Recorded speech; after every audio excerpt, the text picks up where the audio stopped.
What's going on, everyone? Mike Kadlick, Taylor Kyles here, back on CLNS Media for Patriots postgame after the Patriots take down the Chicago Bears 19-3 in Chicago. It's the Bears' fifth loss of the season. It's their first at home. They were 4-0 heading into this one.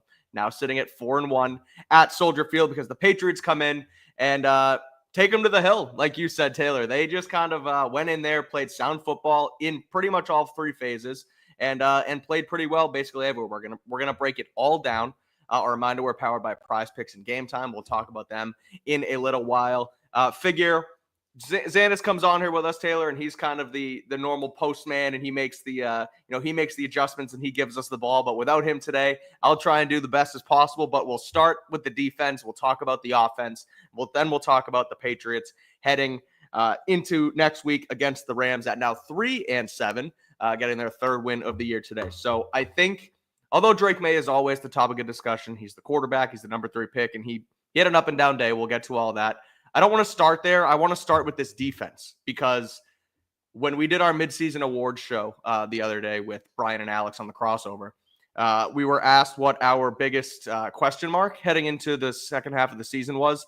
And mine was if this defense can, get it together and get it done and get back to the, the stout, staunch defense that has been sort of their identity the last couple seasons. The offense hasn't been great since Tom Brady left, as we know.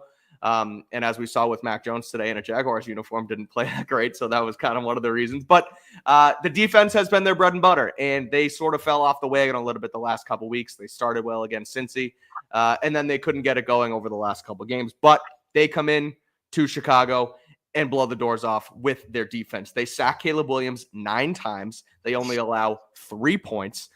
Heading into this game, Taylor, they only had 16 sacks over their first 9 games. They had 9 today. So they were all over him. Great game. Jeremiah Farms, 3 tackles for loss, hits the quarterback, 5 tackles. Keon White had pressure all day. Finishes with, I believe, 2 sacks, maybe 1 sack. I don't have the numbers right in front of me, but quarterback hit. He also defended a pass. Dietrich Wise was wreaking havoc as well. So a really solid day overall for this defense, especially the pressure they got on Caleb Williams all day. Oh, yeah, especially the fact they were able to keep him in the pocket for most of the game. He had a couple of key conversions. I think one, like I saw Daniel Aquale was on the ground. Another one where it looked like Farms and Aquale were the 2 guys that were in the area. But for the most part, what they did a lot was it looked like they were sending blitzes. So every gap was pretty much covered, and it forced Caleb Williams to stay inside and not really have a whole lot of area to make plays happen. Gerard Mayo mentioned, DeMarcus Covington mentioned. We heard from all the defenders that this guy is scrambler, he's athletic, he's elusive, and all these things. So that was clearly a massive area of emphasis. So good to see them be able to keep Caleb Williams hemmed in for the most part, especially when it came to not letting him extend plays and then use his arm. The coverage on the back end seemed fantastic. It felt like in every obvious passing situation, Caleb didn't have anywhere to go outside of underneath throws. Now, to be fair, I don't think that Caleb Williams and his receivers, maybe even the offense, helped him out because there were so many, especially third downs, where the ball wasn't close. I was thinking, have any of his throws on third down even been catchable in this game? It's hard to know. We don't really know their offense, whether it's on Caleb, whether his receivers aren't running the right routes. But, hey, the defense took advantage. You had some really kind of breakout-y performances from a few guys. Brendan Schooler, someone that really, I don't think he's taken any special team snaps. It's certainly been very defensive snaps. It's certainly been very limited, but he ends up, I think he got 2 hits and also a sack on Caleb Williams 2 times. He was kind of a mug linebacker as a spy on Caleb. Another time he actually came down from depth in the middle of the field. I'm not sure if that was like a zone thing where he basically just adjusted post snap or if he was a true spy and they just wanted to kind of give a different look or whatever. But really cool role from him. Hopefully we see more of that moving forward because with his range, his tackling ability, and obviously the physicality, he's a really good option for that kind of QB spy role. Trying to think of some other guys we haven't really touched on yet. Del Pettis, our boy, has looked really good in man coverage. Struggled a bit in run defense last week. Some late recognition kind of plagued him, but has a pass breakup, and he has a sack after coming in unblocked on a 0 blitz. Also looked like Caleb wanted to throw behind him, but Pettis putting his arms up may have prevented that throw. So really good play from those 2 guys. Also, I think it was Pettis' first start of his entire career. Got the start over the veteran Jalen Hawkins. So really a testament to him once again with Kyle Duggar out. You touched on it, Jeremiah Farms. I mean, great game from him. he's shown flashes throughout the season. We've seen like he'll have a crazy quick win as a pass rusher, or he'll like knock somebody back against the run. But you haven't really seen a performance like this where he put it together and there weren't any glaring mistakes, at least not that I noticed live. So I want to give him credit as well. Anthony Jennings, there were some big runs that went to his side, but you know what? He made up for it. He had 2 sacks on the day, also had some run stops when they tried to target him. And then Keion White. Like, it's not perfect. It looked like he was actually benched early on for Curtis Jacobs, because in that kind of base defense, usually it's Jennings and Keion White as the outside linebackers. We really saw Curtis Jacobs early on, which is kind of strange. And then I tweeted the second that Keion White entered the game in that package, they ripped off a long run kind of targeting him. But it looked like he found his groove throughout the game and really was able to bounce back. So impressive performance from this defense. Obviously, the run game, there were some, pretty significant body blows they let up. Like, again, I think they'll probably get charged with like 2 or 3 explosive runs allowed, but they weren't backbreakers. And also DeAndre Swift kind of helps you when he's running behind a bad offensive line, and he's got pretty terrible vision, just being totally honest. I think that kind of helped the run defense. But it was the first time they didn't allow 4 yards per carry since week 2. So I don't care who you're playing. The point of the game is to beat whoever's in front of you. They managed to do that, capitalize on a Bears offense that has a lot of passing weapons, but they're not very well coached, as we saw today. Caleb Williams' protection wasn't there, and the run game wasn't there. So great stuff from the Patriots defense. Yeah, another great a pass defense, pass breakup from Marcus Jones on that 4th and 10 play on the sideline. He looked really good, not only as a punt returner, which we'll get to a little bit of that when we talk special teams, but he looked good in the back end as well. Like you said, he wasn't I would say he was up and down in run defense, but he makes that solid pass breakup on the sideline. The run defense too against this Chicago team, they allow 73 yards on 20 carries. Like you said, under 4 yards, 3.7 yards. Their Chicago's long run was only 10 yards from Caleb Williams, so not terrible. DeAndre Swift had a long of 9, but he only averaged 3.7 yards a carry. And they really hold all of those wide receivers in check for the most part. Keenan Allen is their leader with 5 for 44. DJ Moore only 3 for 24, someone who cannot get on the same page as Caleb Williams for the life of them. They show him on the sideline. They're getting their asses handed to him. He's sitting there smiling and laughing. I like DJ Moore. He got paid. Good on him. He has not had a great season, has been not been able to get on the same page with Caleb. And that's why I want to tie this into Shane Waldron and this Chicago offense, Taylor, because they don't have it. And I kind of want to go to you and try and defer to you here, because I can't quite figure out what it is, but we talked about it in our lead up and evaluating this team in this game. And look, Caleb Williams, yes, he's been up and down. Yes, he's running around like a maniac right now, but he's played some pretty good football this year when he had to. He had a huge game overseas, I believe, against Jacksonville, threw 5 touchdowns. He's looked really good. He's also looked really bad. But then you have DeAndre Swift, not great vision, but someone who can be an impact in both the run game and the pass game. And then you have that 3-headed monster in Allen Odunze and DJ Moore, Cole Kmet as well. Like, what is going on with this offense? Because they scored 3 points. I believe they've now lost, I want to say 2 or 3 in a row. And this is the 2nd consecutive game where they haven't scored a touchdown. So first and foremost, what's up with the play calling and Shane Waldron? And do you think that, I know this is kind of maybe not reactionary is the right word, but like, could they go and just fire Shane Waldron after today? Because their offense has been abysmal, and I don't see how it's going to get any better. I think, I usually don't like to say you could fire somebody this fast, and I don't know if they're going to fire Shane Waldron, but it is just so bad in a way that feels like it's almost probably hurting Caleb Williams.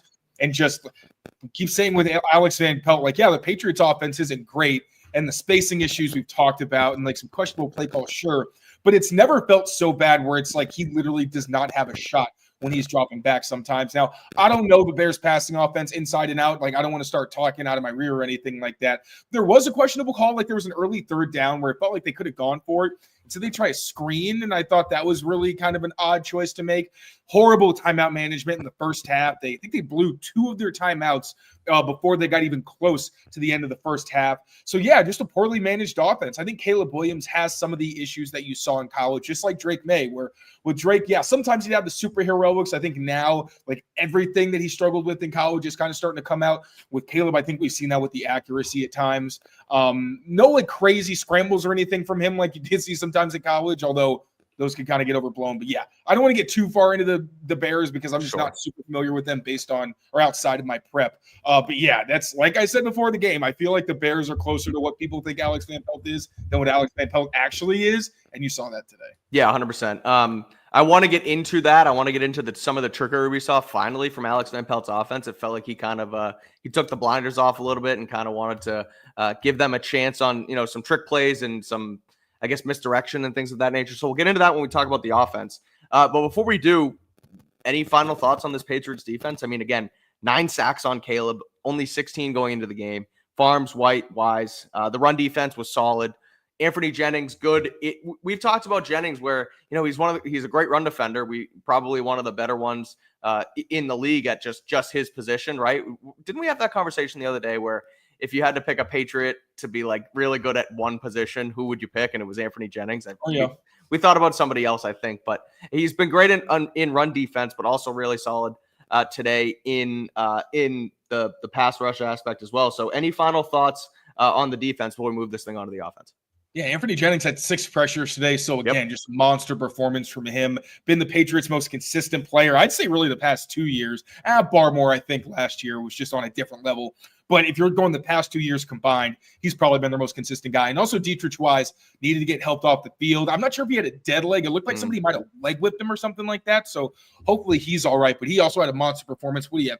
He had 2 sacks for combined 8 yards, 2 quarterback hits, a tackle for loss, and a pass broken up on that final drive. So a really good game from him. And also Marcus Jones, awesome pass breakup. I believe it was on 3rd down against Keenan Allen, was trailing. And then once he got back into position, got his head around and broke it up. Christian Gonzalez had the hand on a pass as well. So yeah, just good overall performance from those guys. Do we have some Christian Gonzalez stats behind here that we got?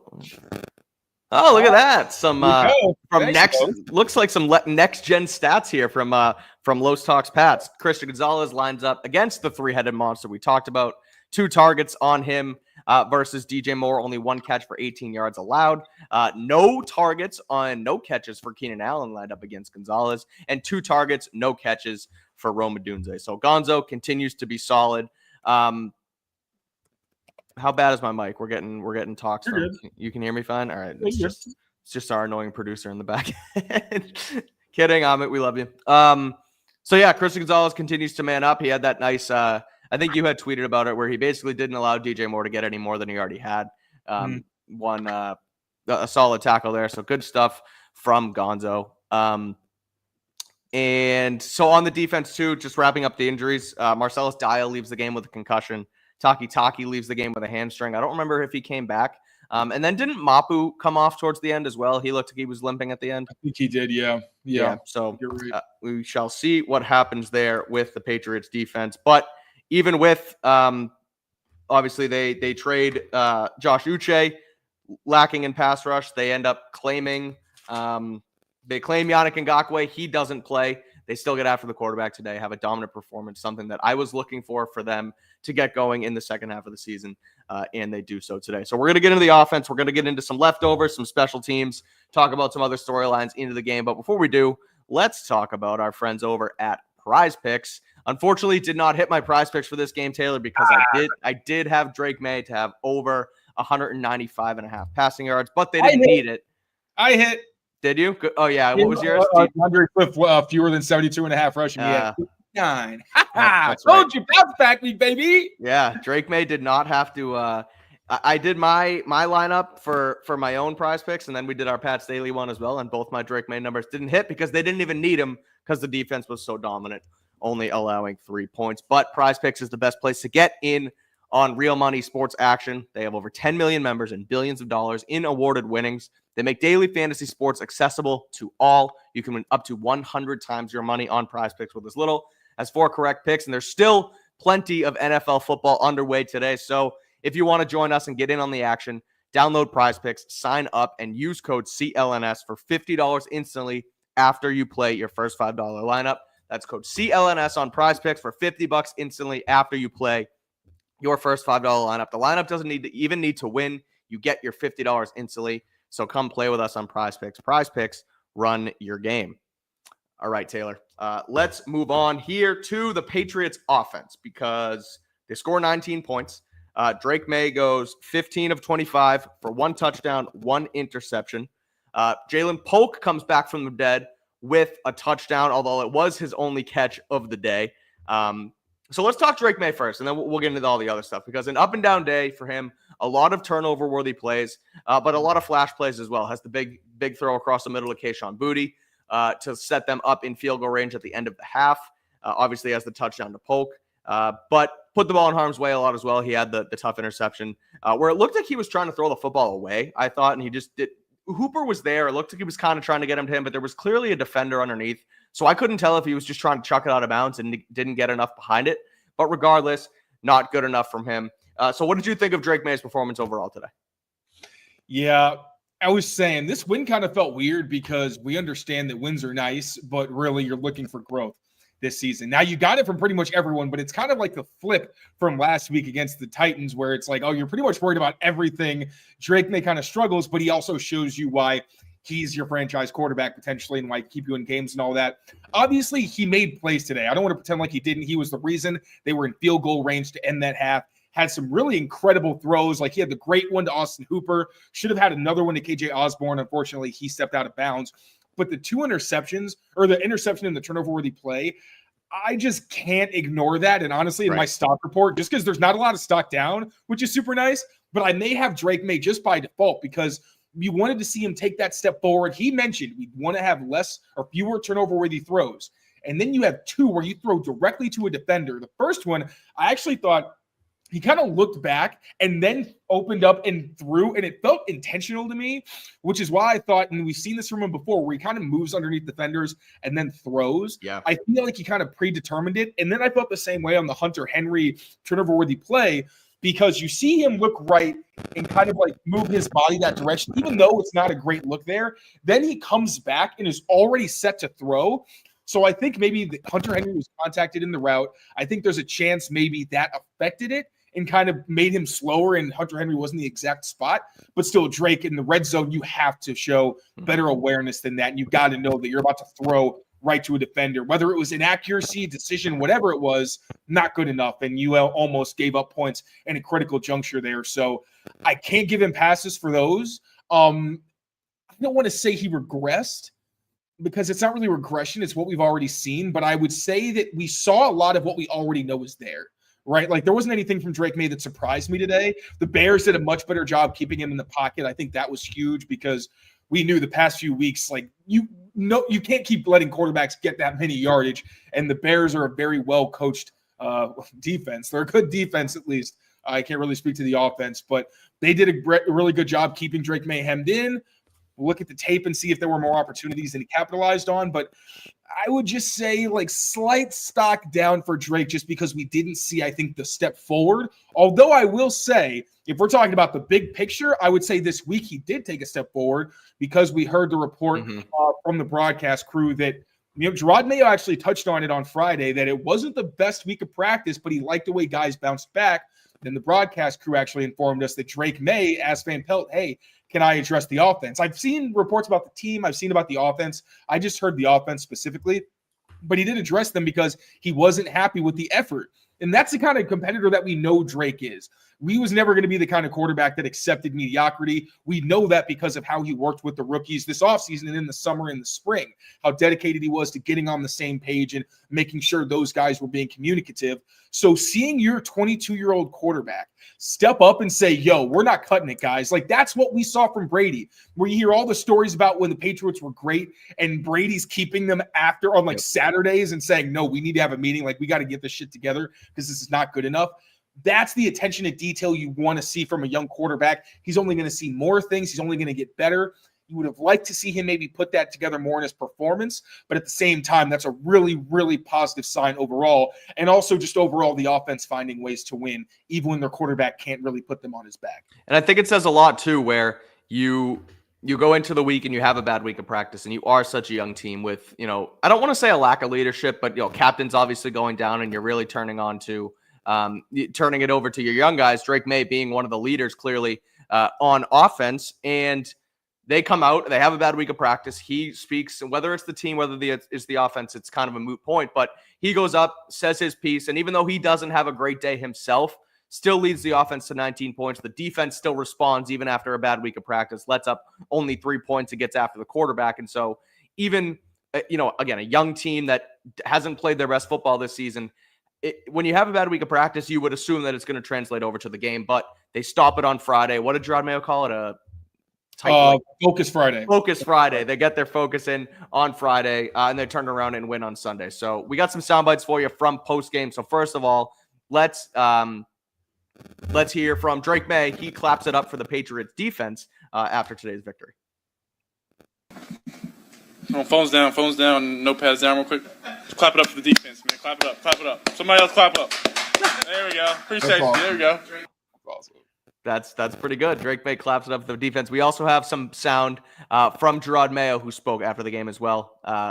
We have that as well. I believe we do. Look, Drake has addressed the offense numerous times. I think it goes back to now he's starting to really take control of the offense and the team. I mean, when you go out there and you perform at a high level, that's the first step. The next step is to bring others with you, and I think he's on his way to doing that.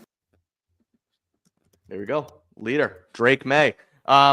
Other stuff on the offense. Let's talk first. Jalen Polk, 1 catch for 2 yards. And let's kind of transition this. I was going to save this for a leftover section at the back end of the show, but we also got this question in the chat from D, who, again, D, we appreciate the donation, the cashier. Good stuff. Why no KB and Baker, but KJ Osborne plays? That's crazy. So let's talk about the wide receiver room as a whole, Taylor.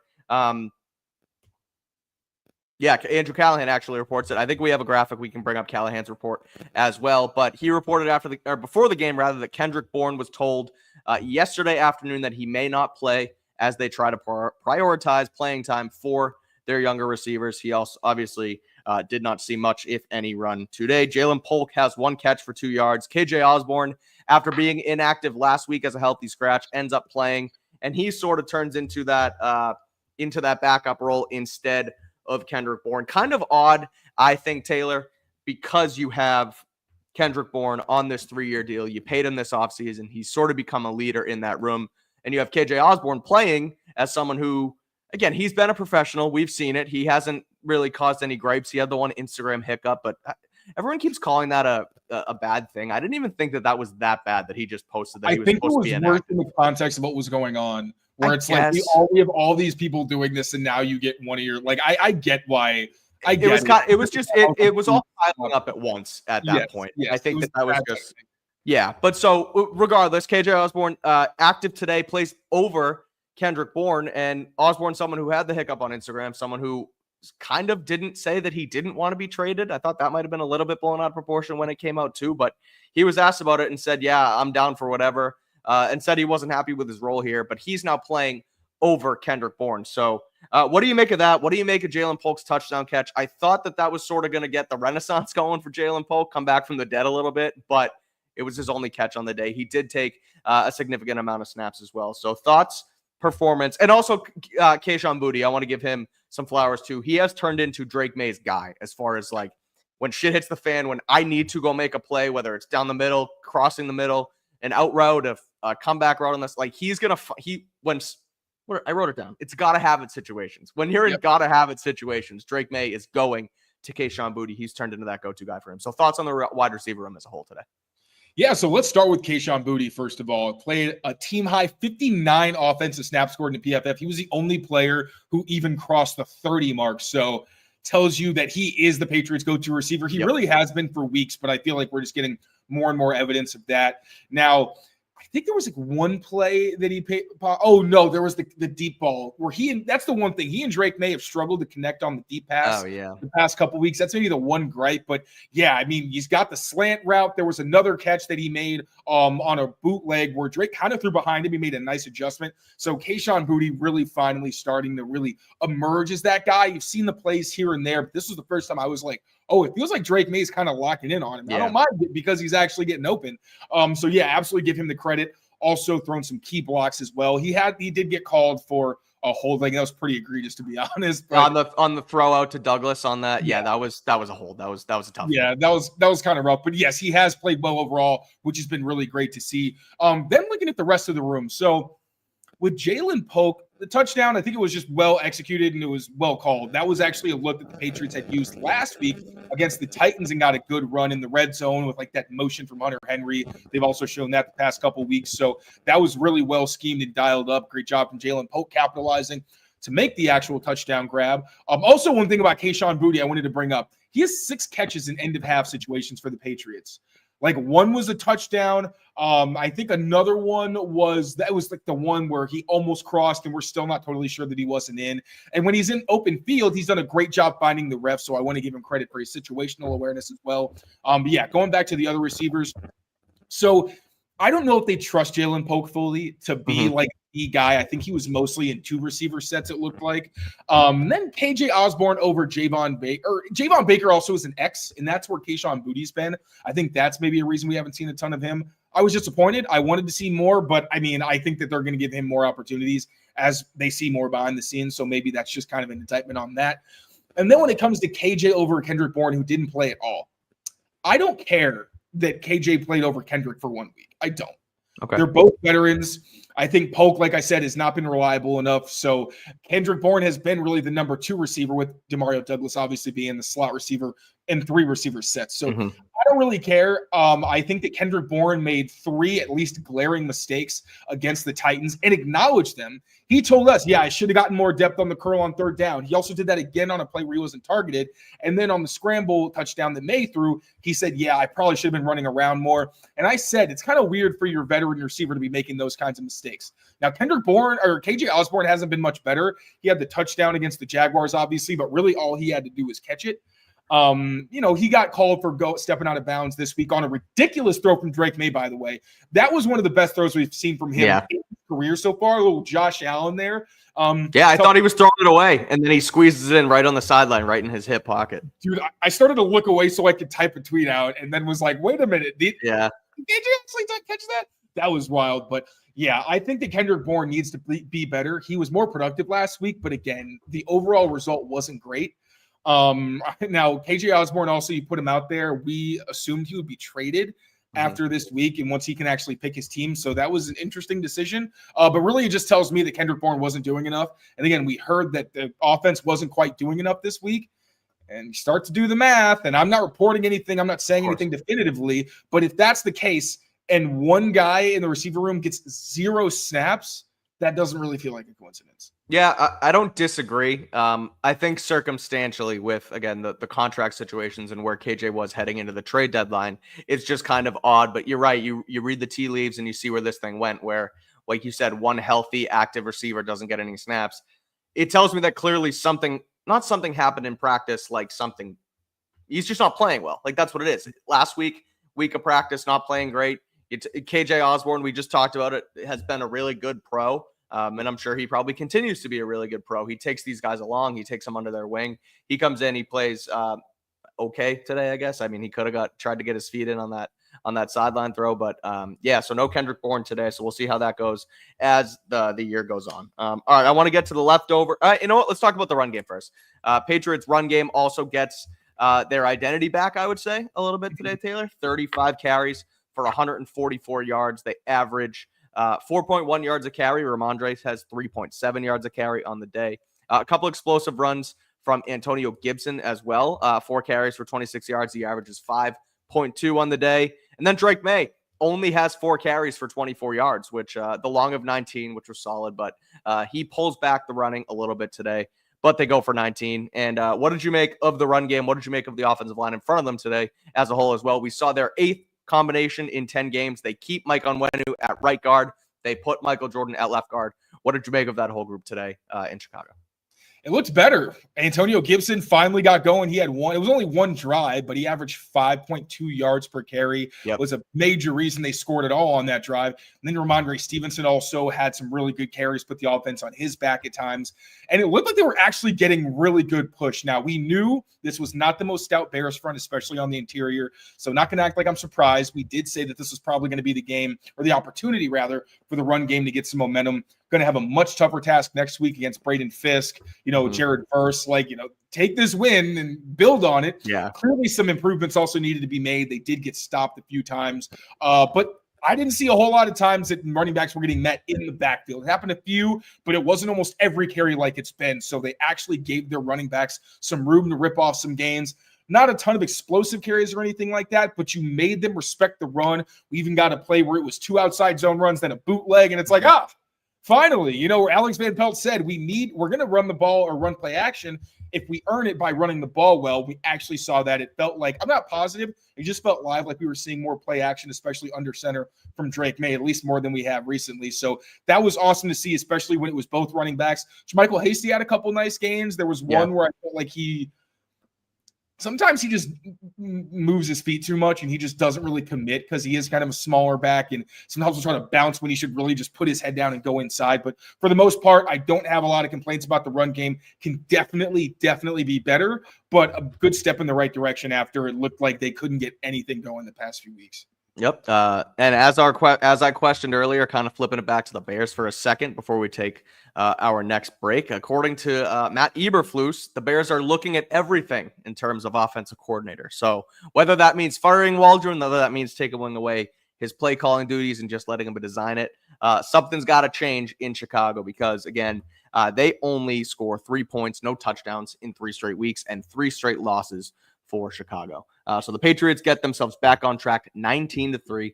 Defense allows 3 points. Offense scores 19. We're going to get to the rest of the show, some leftovers. I want to talk about the Patriots play calling and some of the end of half execution as well, because that has been the Patriots' Achilles heel this season, but they kind of turned it around today against Chicago. So I want to get to that. But first, quick word from our friends at Game Time. Game Time, you could have got into Soldier Field for like $200 today. If you didn't, have no fear. You can get in to Gillette Stadium next Sunday right now on the Game Time app. Patriots at Rams for, please give me a second as I look it up, as little as $78 right now. Patriots going for their second straight win, and you can join in on the fun at Gillette Stadium for as little as $78 on the Game Time app. Game Time also has a new feature called Game Time Picks that makes getting tickets to see your favorite teams play live even easier. It filters out the fluff and shows you only incredible deals on great seats, so you don't have to waste time searching through thousands of tickets. They have super deals. They have great deals. They have awesome deals. They tier them all up for you right on the Game Time app. They also have all-in pricing, so you don't get hit with all those obnoxious fees. It just tells you exactly what it's going to cost you, and you can see your seat view. Not all apps do it, but Game Time does. You click in, you find your seat, and you can see exactly what the field, what the stage, what the concert venue will look like directly on the Game Time app. So take the guesswork out of buying those concert tickets, game tickets, any sort of tickets with Game Time and Game Time Picks. Download the Game Time app, create an account, and use code CLNS for $20 off your first purchase. Terms apply. Again, create an account and redeem code CLNS for $20 off. Download Game Time today. What time is it, Taylor?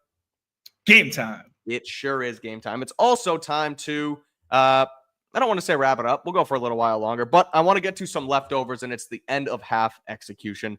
First and foremost, Patriots get the ball, or I forget what the order was, but the Bears had the ball, and what the Patriots have done in these end of half execution situations is it's like either go score, but make sure you run the clock out. Don't punt.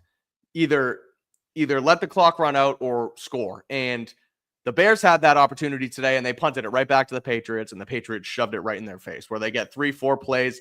We talk about that gotta have it situation. Maye hits Kayshon Boutte across the middle. Patriots kick the field goal and take it into the half, up 13-3. So a big turnaround there, which I thought was impressive. And then the play calling as well. They got involved with a lot more play action, and we also saw some of that trickery that we thought we would see all season from Alex Van Pelt. I think it was, we had a little side wager, me and you, in week 1 over under how many trick plays the Patriots would run against Cincinnati. And hey, that's probably the first time in a long time that I won an argument or was on the good side against Taylor. But I was right on that one. They only ran, I think, maybe one, or it was over a half a trick play or whatever it was. They haven't been doing it this season. They've kind of been vanilla with the offense. But Alex Van Pelt takes a couple out of the bag of tricks today. He obviously, they had like this fake sweep throwback to Pop, which I really liked. And then they also had that double throwback, which it looked like Drake was trying to take a shot, but he ends up hitting the running back in the flat, and he's still, I think he got a first down. So questions, I'll kind of leave it out in the open, but what'd you make of Alex Van Pelt's, what seemed like improved play calling today? as well as a fix finally in that end of half situation. Yeah, I just think it's incredible what happens when players execute. Yeah. Like when you have a run game and when the 2-minute drive happens and guys make catches and block well and, do their jobs and get that 3rd and 1 conversion, because they almost blew, I think, an assignment. Mike and Winnie made up for it and got just enough room for Andre Stevenson to convert. So that's my biggest thing, to be honest. Looking at the play calling, I'm like, yes, this is what the offense would look like if they actually had the ability to run the ball and build things. Because if you can't run the ball, it's very difficult to build things off of just a passing attack, because the defense knows it's coming. They can swarm and attack your offensive line without having to worry about the run. The coverage has an advantage. It can get into the things that they're comfortable with. Maybe you can throw off your quarterback. So, yeah, I mean, that's really my biggest takeaway is when they execute well, the offensive coordinators and the defensive coordinators look a whole hell of a lot better. They're not crazy. We're not talking about, we're not talking about Mike McDonald and Kyle Shanahan over here necessarily, but fundamentally, they looked better. There were some offensive mistakes. The penalties against Mike and Wenu and DeMontre Jacobs were pretty costly. And again, Kayshon Boutte had one as well. And that put them backwards, and that was why they stalled. And we can't pretend also there weren't times where the offense, especially in the second half, could not get anything going. But when they were able to lean on their ground game and open things up and took some pressure off of Drake Maye, so he didn't have to be the hero once again. So, yeah, it's really nice. And I think we see that they have competent coaching. May not be elite necessarily, but we know what the situation is with this team. It's good when the players do their jobs, and that makes it a lot easier on the coaching side. I was talking to my buddy about this during the game, how everyone's complaining about this Patriots coaching staff right now, and it hasn't been great. Today they really wrapped it up and played 3 phases and looked pretty solid. But when you looked across the sideline today, Matt Eberflus has done this before, and Shane Waldron has done this before, and their coaching was so much worse than the Patriots today. Dan Pelt called a much better game than Waldron. Mayo handled pretty much everything better than Eberflus did. Eberflus has had a bad season. They're 4-5. Waldron hasn't been great, but it goes to show that it could be a lot worse here where you are with the Patriots. And yes, it hasn't been, all rainbows and butterflies all season long, but maybe give it a little time, because you could be the Chicago Bears instead of the New England Patriots. Also, did you see Jeremy Springer's reaction to Brendan Schooler's sack?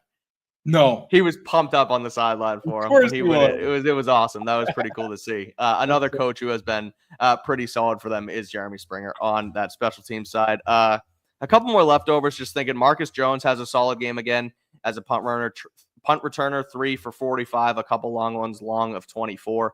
Joey Sly goes 4 for 4, kicking field goals, 1 for 1 on extra points. And I would say Bryce was back and forth in the punt game. And I didn't think Torrey Taylor for the Bears was great either. But any special teams thoughts, any sort of wrap up? Before I ask you that, we have a couple quotes from Patriots postgame. Jalen Polk talking about Drake Maye. Calls him a 10 out of 10 public speaker. Said his midweek speech was much needed. Keon White speaking, or this is from Evan Lazar. I don't know if you're speaking directly to him or if he's at the podium, but he told the media that there is not a guard in the league who can block him one-on-one. And Kendrick Bourne Gerard Mayo on why Kendrick Bourne didn't play. There was a lot that went into it. We thought that was the best thing to do to give us the best chance to win. So a little bit of Belichick speak there, but that's some of the sound and quotes coming out of the Patriots locker room as they win this one 19-3. So Taylor, any final thoughts before we get out of here? Usually we can go, now granted it's a 3-person show, so it's a little bit longer. We can go back and forth, but really not a lot of negative and sort of argumentative things to take out of this game. It's not like, was Drake Maye great? Was he not? It was pretty straightforward. Maye played okay. The defense wreaked havoc. Caleb Williams' offensive line, play calling, coaching situation stinks, and that's why they lose 19-3 to the Patriots. But any final thoughts, special teams wise, or anything else before we get out of here? Oh, I will say, if anybody's got questions, throw them in the comments so we can get to make sure we cover everything. Sure. Special teams, honestly, the coverage needs to be more consistent. This is feels like the 3rd, maybe 4th week in a row the Patriots have allowed some kind of big return. Now, we had some solid returns from Marcus Jones as well. Bryce Behringer, another week where he had a pretty bad touchback. The second one, first I was annoyed, but I was like, you know what? He actually did flip the field, so I really can't be that bad when you start on one side and then end up at the 20. So that one I'll give him a pass for. But I do wish there was more consistency in the special teams department. But, I feel like they got it together as the game went on. So credit to them for that. But just more consistency out of that side of the ball for sure I'd like. And also Isaiah Bolden. What the hell, man? Put him out there. Come on. Please. Yeah, you put him out there in warm-ups, right? Yeah, and also Marcellus Dial, the fact that he's out, I think it was a concussion. Concussion, yeah. It was a head injury. I assume that's concussion. Yeah, so and then Isaiah Bolden looked like he took his spot, so we'll see how he was able to replace. Also, how much of the fact that Christian Ellis and Raekwon McMillan, two core special teamers, weren't in the game. We'll see if that affected the return team there. But still some work to do in that area for New England. Tough too on you let Raekwon McMillan go, and Taki goes out with the hamstring injury too. So we'll see where injuries are after this week. Maybe Kyle Duggar can come back, give them some help in the box against the run.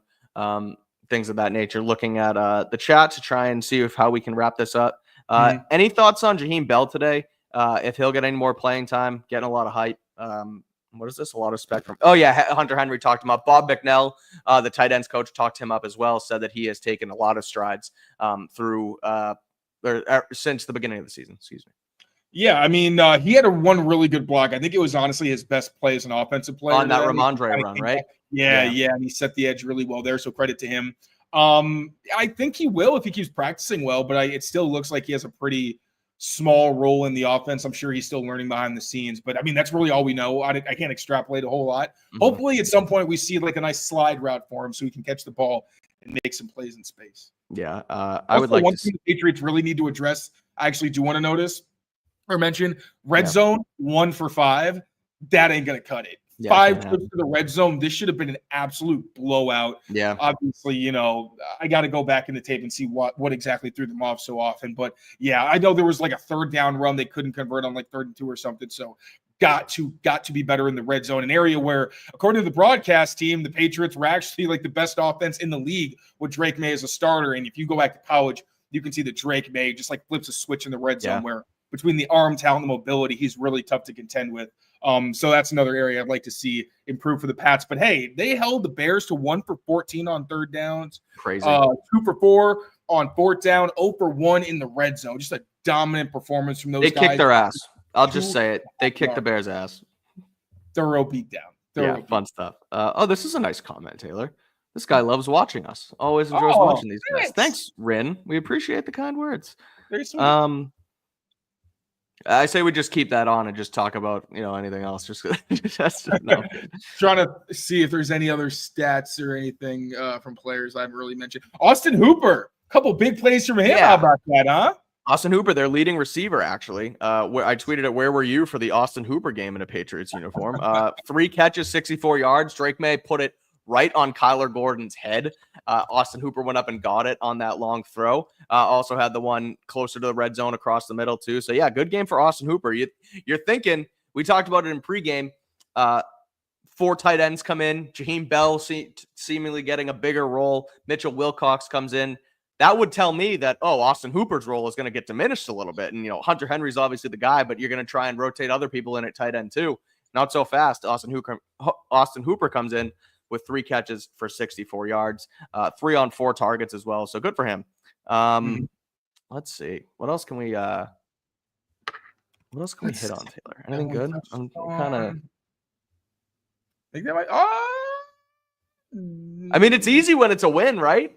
You win a football game. You go to Chicago. There's not much post-mortem.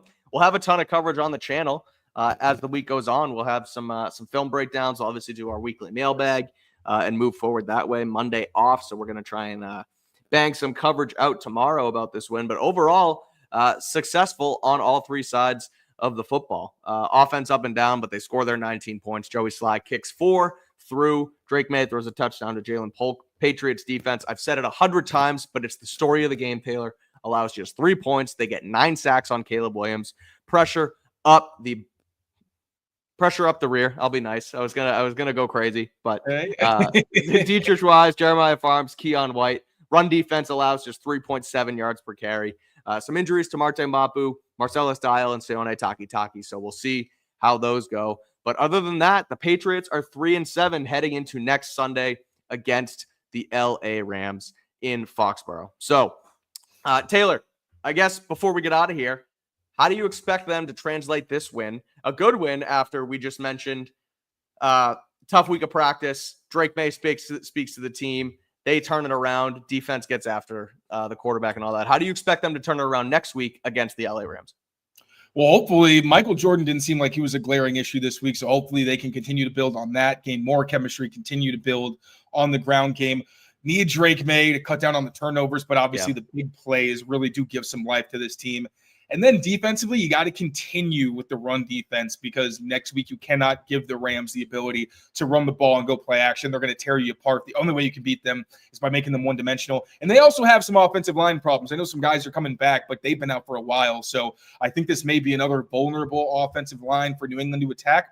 See if they can do it. Not going to be easy against Sean McVay. A similar team where, like the Bears, they have talent, although there are some pretty glaring holes. But the coaching is going to be much, much better from LA. So, good mojo week for the Patriots where you get some better vibes back in the locker room after a loss, and then try to bring it and get a win at home.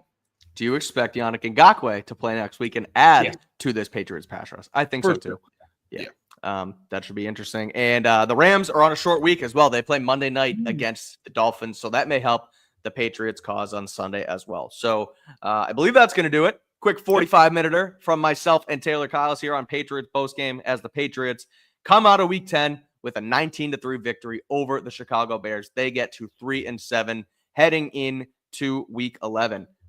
Number 3 overall pick takes down the number 1 overall pick in Drake Maye and Caleb Williams. Caleb Williams, stop me if you heard this before, sacked 9 times by the Patriots today. They got all over him on Sunday. And the Patriots now, like I said, 3-7 heading into next week versus the Rams. So that's going to do it for us. We'll be here all week breaking down this one and getting you ready for the Rams next week. So keep it here on Patriots Press Pass. Rate, review, subscribe to the channel. Like this video as well. That helps us out a lot. We're powered by Prize Picks. We're powered by Game Time. Head over to Prize Picks. Use code CLNS for $50 instantly when you play $5. And head over to Game Time. CLNS, $20 off your first purchase. Terms apply. Thanks for watching. We appreciate you. Until next time, take care of yourselves. Take care of each other. And we'll talk to you soon. See you, everyone.